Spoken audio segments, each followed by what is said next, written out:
70 ও 80-র দশকের বাংলা চলচ্চিত্রে জনপ্রিয় নায়ক ওয়াসিম, যিনি সিনেমার রাজপুত্র নামে বেশি পরিচিত।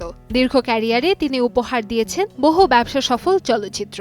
এর মধ্যে দ্য রেইন, বাহাদুর ও দোস্ত দুশমন বিশেষভাবে উল্লেখযোগ্য।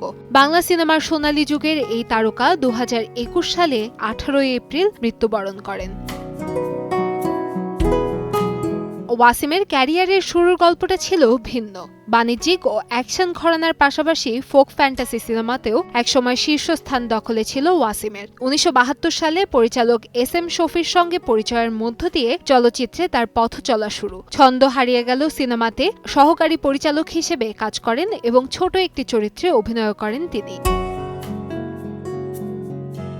পরিচালক মহসিনের রাতের পর দিন সিনেমার মাধ্যমে প্রথমবার নায়ক হিসেবে বড় পর্দায় আসেন তিনি। সিনেমাটির সাফল্য তাকে দ্রুত জনপ্রিয়তার শীর্ষে পৌঁছে দেয়। পরবর্তীতে তিনি 1.5 শতাধিক চলচ্চিত্রে অভিনয় করেন। 1976 সালে মুক্তি পাওয়া দ্য রেইন ছিল তার ক্যারিয়ারের বড় মোড়। এই সিনেমার মাধ্যমেই সব শ্রেণীর দর্শকের কাছে ব্যাপক পরিচিতি পান তিনি। উল্লেখযোগ্য বিষয় হল সিনেমাটি মুক্তি পেয়েছিল বিশ্বের 46টি দেশে।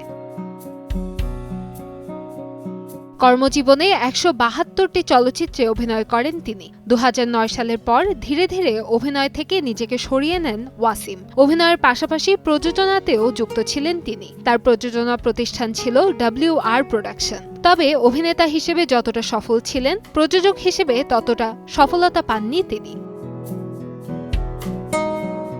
1950 সালের 23 মার্চ চাঁদপুরে জন্মগ্রহণ করেন ওয়াসিম। ইতিহাস বিষয়ে স্নাতকোত্তর ডিগ্রি অর্জনের পাশাপাশি 1964 সালে বডি বিল্ডিংয়ে মিস্টার ইস্ট পাকিস্তান খেতাবও জিতেছিলেন।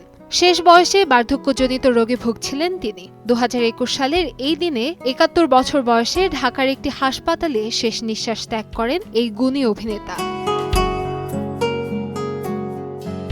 কান্তাময়ী স্নেহা, সময় সংবাদ, ঢাকা।